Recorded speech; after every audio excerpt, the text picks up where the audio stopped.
Hey guys, welcome to the discussion for the buddy read that we were doing for My Life with the Liars.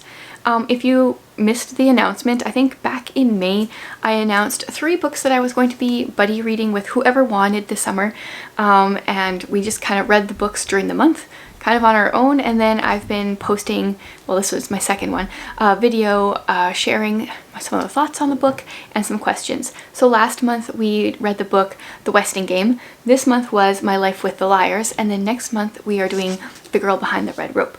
So you can go ahead and read any of these books if you haven't read them yet.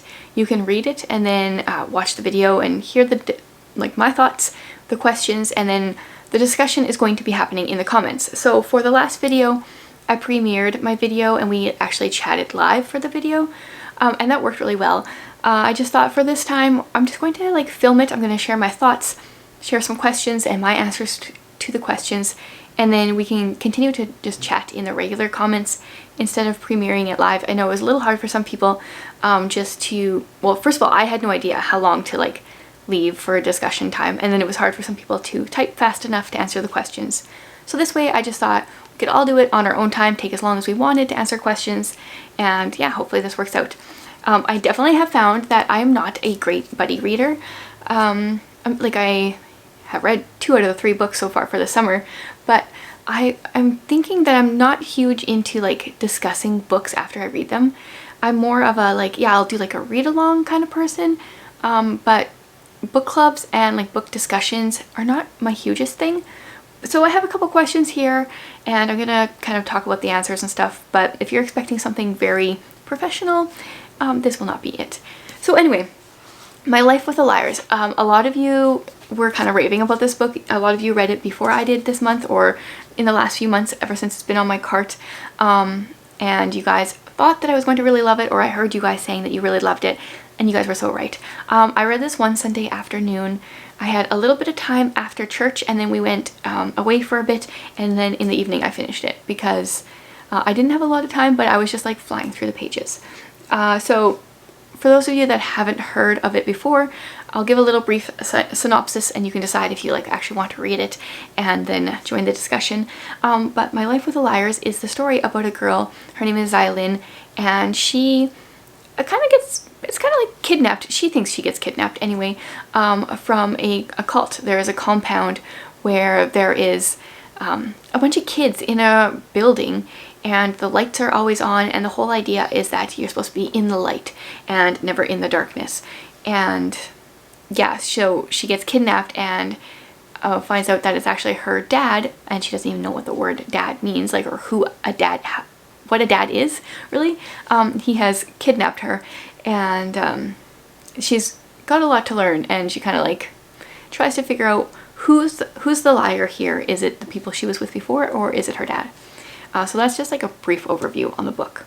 So before we get into it, obviously I really enjoyed it. I thought it was very compelling. It reminded me of, I had read another middle grade cult-ish book a couple months ago, The Prophet Calls.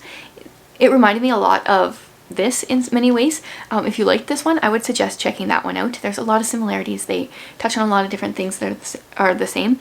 And I just want to say, right off the bat, one of the things that I have admired, now I've read 2 Caela Carter books, one of the things I've admired about her books is how she tackles these really difficult topics trauma from a cult, or the other book that I read was trauma from foster care, and she's got these kids that have gone through so much, and I feel like she portrays it so well. The books, this one is a middle grade book, but I don't know if I would leave it in the hands necessarily of someone too young in the middle grade spectrum. There's nothing in here that I wouldn't want my kid to read, but I think some of it would just be way over her head, and I feel like this book is really well written, and same with the Forever or a Long, Long Time book of hers. They're so well written that I want them to be fully appreciated. So I personally wouldn't recommend this for someone under 12. I'd be curious to hear your thoughts. Maybe this will kind of be a question here. Question number 1 would be what age would you recommend this for in regards to kids? I know adults have loved it, but would you let your middle grade is usually 8 to 12-year-old, would you let them read it, or would you say it's for a little bit older? that's like a bonus start of the questions here. Okay, so I do have a few actual like more formal questions, official questions maybe. They're kind of all over the place. I'm just gonna go in the order that I had written them down, and I will share some of my answers here. So the first question I wanted to ask is, do you guys think that the parents, so like her father Lewis and her stepmom, totally blanking on her name. I'm so bad with names in books as a kid. I remember reading The Babysitter's Club and I had no idea how to pronounce Claudia's name. So, you know, you just like make up something, some kind of gibberish in your head. I do that a lot with words when I don't understand them in books. But I really don't. Oh, Sharita is possibly her name. So do you think they did a good job helping her adjust into her life outside of the cult? I'm really curious to hear your thoughts on this, because it was kind of near the end of the book where we found out that they had intentionally left things out, news articles and like the photo album and stuff. So that was intentional. But personally, I feel like they kind of just like let her struggle through it without helping her along at all. And I guess that was kind of intentional, and maybe that was the best way to do it.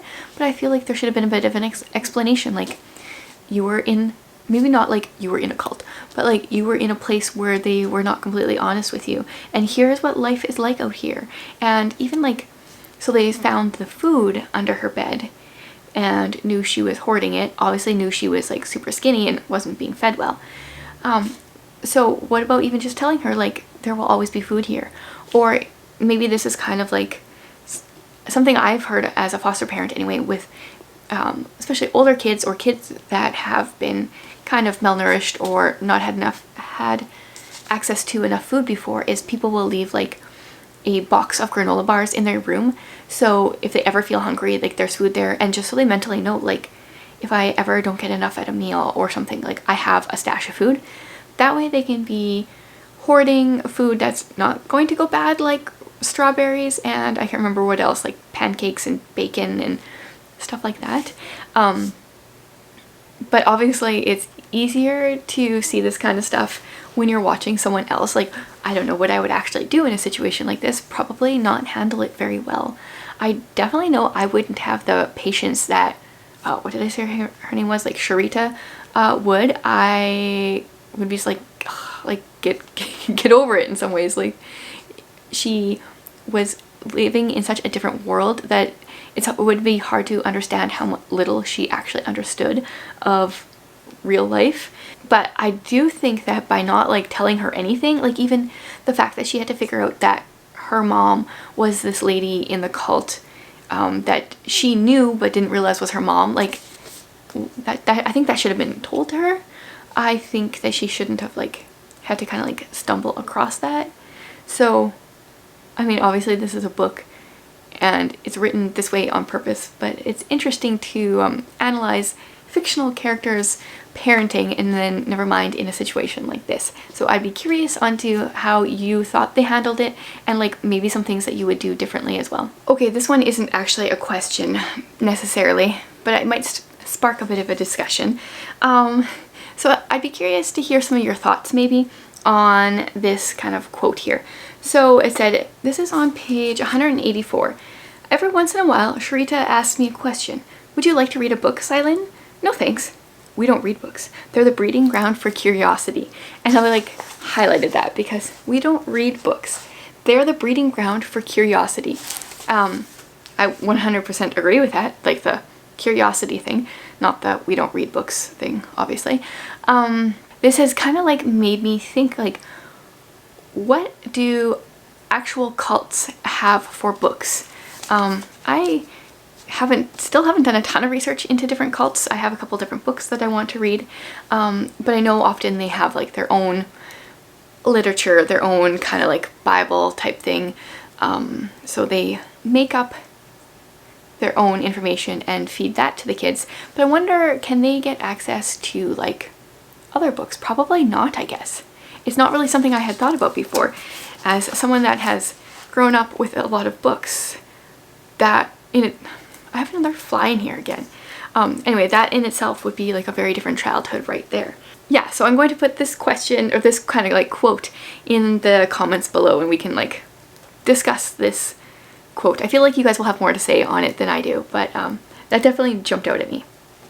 Crazy fly. One of the questions I had, and like, it's interesting reading books because it's like, well, maybe this was just in there for the book purpose, but like, why did at the compound, why did they teach kids like kind of like random abstract definitions? Like on the back of the book, I think there's a definition for Tupperware, and then throughout the book there was different definitions. Of course, I won't be able to like find one when I'm looking for one.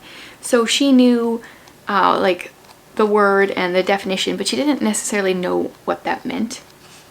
Okay, store. An establishment where merchandise is sold, usually on a retail basis. And like, so why would they teach these words to kids in the cult? I think there was a little bit of an explanation, like so that when they're a little bit older and they deal more with the outside, they would kind of know that kind of stuff. But it just seems so abstract, and also like they weren't like the definition for store was just the definition for store. It wasn't skewed in any way to make the cult seem better. So I also thought that was interesting. Was that a question at all? I guess it's just maybe, why do you think those they had to learn the definitions? Yeah, these are definitely not all questions. That's okay. This is my book discussion. It's a discussion. I'm just going to say things and we're going to discuss them. Speaking of like when they get older and they go outside and they're supposed to be like kind of like evangelizing to people in the darkness. I wish we would have got more of a picture of what that looked like. I would like to see a companion novel to this where we follow an older girl that is out there evangelizing. Like, what does this actually look like? Where do these women go for months at a time when they're doing this? Because they come back for a little bit every now and then, but like, where have they gone? I would find that very interesting to read about. Maybe do like a YA version of this and see that side of things. That would be really cool. The more I think about that, like, the more I want that to happen. I'm curious to hear your guys' thoughts on what you think about the time frame given for the book. So she had to get back, was it like 10 days she had until her 13th birthday or something? Do you think that like added to the book, made it more interesting? Yeah, just general thoughts there. I think it was good to have like a time frame, so you knew that this was all happening fairly quickly after her leaving the cult. I also thought it gave us more of a look inside some of the ceremony and the different things they had going on there that we might not have been able to like, because she kept thinking back to like previous ceremonies, whatever they were called, just her ceremony, the ceremony. And I don't know if we would have got those glimpses if she wasn't also just on the cusp of turning 13 and having this ceremony herself where the lights turn on. Also, speaking of like the lights turning on, I'm a parent and I can be sarcastic, and sometimes it's a little fun to mess with your kids. So when we were in South Africa adopting our son, we had a gate. They have like gates around the house and stuff, so we had like a key that we had to push a button to unlock the gate. And the entire 6 weeks that we were in South Africa, we let our 4-year-old believe that when she said abracadabra, the gate opened. And then apparently this happens when our kids turn 4, because when my son was 4, then we let him believe that a fan that we had, he turned it on by blowing on it, but like every time he blew on it, Jared just pushed the button on the remote. And I think that's funny. We didn't let our kids like believe this forever. So when I think about like the light ceremony and how this is supposed to be like very spiritual and like symbolic, I can't believe that this guy had so many people fooled for so long. Like, it was a light switch. And I mean, I think that I'm not training my kids to be cultish by like messing with them in a fun way. They thought they had these like awesome superpowers, but yeah, I don't know, that kind of just reminded me of that, but in a very different way. And it's hard for me to imagine being so brainwashed and believing someone so much, and not having any curiosity, but like maybe I've read too many books. Maybe that's my problem. Okay, so let's talk about, okay, kind of two things. I wish there would have been a little bit more information, and maybe this is supposed to be like common knowledge and I don't know it, but on the tea that they had, so it was like drugged somehow, but like how? Were they just kind of, like how were they drugged? I'm curious about this. They obviously were a little bit easier to deal with, asked less questions and stuff. But was there more to it than that? Did I miss something there? And then also the leader, the one scene where she walks in, when she gets back to the compound, she walks in and she sees the leader guy, I think his name's like Jim, and her mom is there and like a couple other people, and it's a hungry day and they have like all this food and drink and all that, and she sees the guns, and how it's just, I just don't understand. Once again, I just don't understand how people became so brainwashed, and I know obviously it's a thing, but it's how it troubles wrapping my head around that. And like, how could he hide it? How did those people that were there, that knew it was a hungry day but were feasting, how did he explain that to them? How did they continue to go along with it and have these kids be starved? Okay, and then lastly, I just want to hear any other thoughts that you have about the book. I'd be curious to know, like, have you read any other books by this author? The only other one that I've read is Forever or a Long, Long Time. And I went on Goodreads, and this one and Forever or a Long, Long Time, which is a really long title, have really good ratings. And then she's got one that I think just came out last year. It's called How to Be a Girl in the World. That one also has really good reviews. I'm very curious to read that one. It sounds like it has some trigger like I don't know about all her books, but like this one definitely has some trigger warnings, and same with the other one I read. And then this one had How to Be a Girl in the World has like trigger warnings for sexual harassment and pedophilia and stuff like that. So obviously not, it's like a very mature book, but also I think it's like middle grade. But she does them so well, the two that I've read, she does them so well that I think it can raise awareness for kids without being scary. Like in this book, it could have gone into some like really dark places, and it didn't, but it did a really good job of like showing general darkness, like the fact that she didn't know what it was like to smile or laugh, right? But it didn't go into a lot of things it could have. So curious to hear your thoughts there. I'm definitely interested in checking out that other book of hers. I will see if my library has it actually. And I think that's all for this buddy read / discussion. The next month we are doing The Girl Behind the Red Rope, and I hear that one is also a cultish book, so yeah, let me know if you have any other cult book suggestions. Thanks for watching, guys.